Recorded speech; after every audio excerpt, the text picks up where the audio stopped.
El cómic como tal es la unión de la literatura y la ilustración.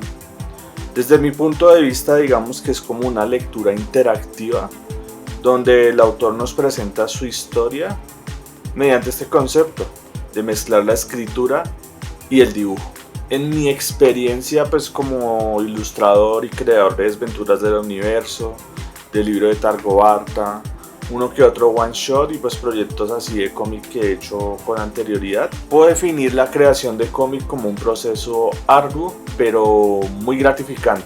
Digamos que por ejemplo la creación de personajes suele ser una parte fundamental en este proceso y algo que nos brinda un gran incentivo creativo. Por ejemplo, el poder conectar con tus personajes, ver su evolución, ver cómo se transforman, la evolución que estos presentan, es algo muy hermoso, es algo que digamos que se ve casi exclusivamente en los cómics. No importa si el personaje tiene acciones buenas o malas, porque bueno, digamos que tú creaste a ese personaje con cierta personalidad, puede ser tanto el villano como el héroe, o incluso una combinación de ambos. Es una posibilidad casi infinita que te presenta esta opción, ¿no? El cómic es un medio muy abierto, muy infinito, que el límite lo pones tú. Bueno, dentro de los tipos de cómic podemos ver principalmente el cómic de aventura, que digamos que es el típico cómic donde tú creas un personaje que vive ciertas experiencias, tanto sea en un entorno rural, un entorno urbano, en la selva, en otro mundo, en otra galaxia, en otro universo, bajo el agua de forma microscópica, macroscópica. Digamos que no tienes un límite. Esto es como tal pues el tipo aventura en los cómics, ¿no? Por ejemplo, en los cómics de humor, digamos que el más representativo aquí en Latinoamérica sería Condorito, que yo creo que ha acompañado varias generaciones de latinoamericanos. También está el cómic bélico, que aquí tengo problemas con ese. Digamos que el cómic bélico son como cómics que giran en torno a la guerra. Los personajes principales tienen como trajes muy nacionalistas. Los enemigos en estos cómics pues son enemigos, países enemigos en guerras. No es de mis favoritos, pero digamos que se presta para crear buenas historias. Bueno, también está el cómic costumbrista, que digamos que no difiere mucho del cómic de humor. El ejemplo más representativo podría ser Mafalda, que es un cómic de humor, pero con un concepto o una temática más adulta.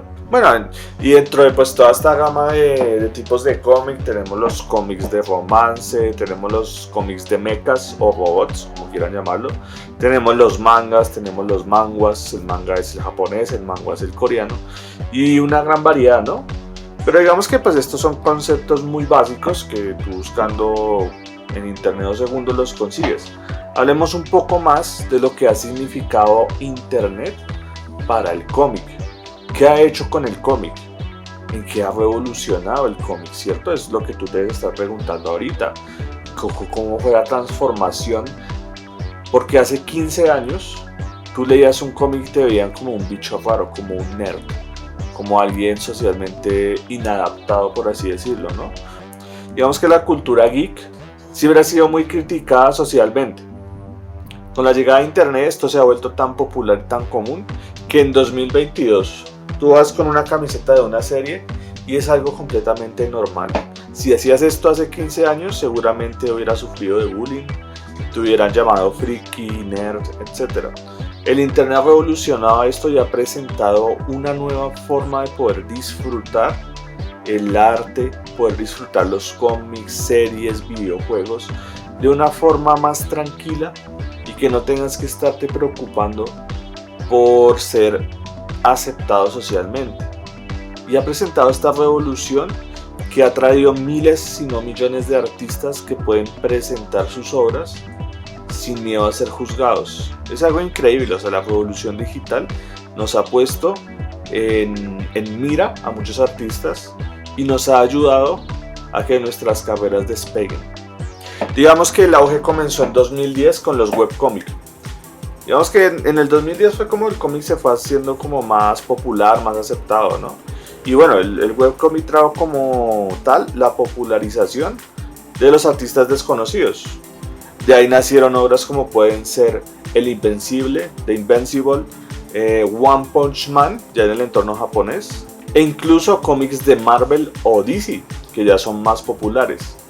Y con esto, con la popularización de estas cosas que antes de pronto no podían explotarse a tal magnitud, también vinieron los fan comic o incluso los cómic tributo, que nos presentaban, por ejemplo, cómics súper conocidos, digamos, de Batman, pero un artista de cualquier lugar del mundo podía crear una historia con ese personaje sin miedo al copyright, usando el poder de internet, ¿no? Digamos que obviamente pues si uno dibuja un personaje y monetiza con él, va a tener una consecuencia de copyright. Entonces estos fan comics nos presentan una manera distinta de poder percibir a los personajes. Eso ha sido como la revolución que nos ha planteado los webcomics. Historias de todo tipo, incluso personajes novedosos, historias originales, pero todo en un contexto que cada persona puede interpretar estas historias como ellos quieran, y de ahí motivarte y motivar a los artistas y motivar al mismísimo lector a escribir sus historias. O sea, es algo increíble, es algo muy bueno. Digamos que a nivel social ha traído muchos beneficios. Por ejemplo, personas que habían perdido su rumbo, que no encontraban qué hacer con sus vidas, por así decirlos, cosa que pasa en el presente mucho, obviamente por los avances tecnológicos, por la presión social, por la caída económica que sufrimos actualmente. Esto hace que las personas tengan como esa tendencia depresiva, pero el auge de los cómics, el auge de las series animadas, el auge de las series cinematográficas ha creado en estas personas una esperanza en el arte, que es algo que no se resalta mucho, y creo que es un punto importante en la creación de historias y se relaciona con el cómic. Digamos que ya hablando pues de mi trabajo con cómics, es expresar mi universo. En el caso de Desventuras del Universo, ¿qué se busca? Se busca divertir, se busca presentar personajes que tengan vivencias súper locas, y con esto utilizo un género que a mí me encanta personalmente, que es el sci-fi, la ciencia ficción. No sé, historias en el espacio, planetas inexplorados, criaturas, seres alienígenas, ese tipo de cosas que se presta para hacer una serie divertida, muy rica a nivel color, a nivel narrativo, a nivel de diversión general. Digamos que con el libro de Targovarta es algo distinto, o sea, es como 180 grados, es un giro Juan, en el cual yo busco contar una historia más madura, más cruda, con un poco de terror, de sangre, un poco de personajes más serios, más adultos, más sobre los 30 años, que es algo de lo que yo le hago énfasis en mis cómics, ¿no? Mis personajes no tienen 14 años, 16 años, como suelen ser en la mayoría pues, de las historias. Es algo que a mí no me gusta porque digamos que no es una edad, desde mi punto de vista, donde la persona pues, pueda expresarse tan bien como lo suelen mostrar en las historias, ¿no? Por lo general la gente de esa edad no se expresa como en las historias. Digamos, pongamos de ejemplo los mangas japoneses. Siempre alguien de 16 años pues conoce cosas que digamos que a esa edad es muy difícil saber. Sí, pueden haber superdotados, pero que todo el mundo de esa edad se comporte como un adulto de 30 años, yo no le veo coherencia. Por lo cual en mis cómics los personajes suelen tener mínimo 25 años para arriba.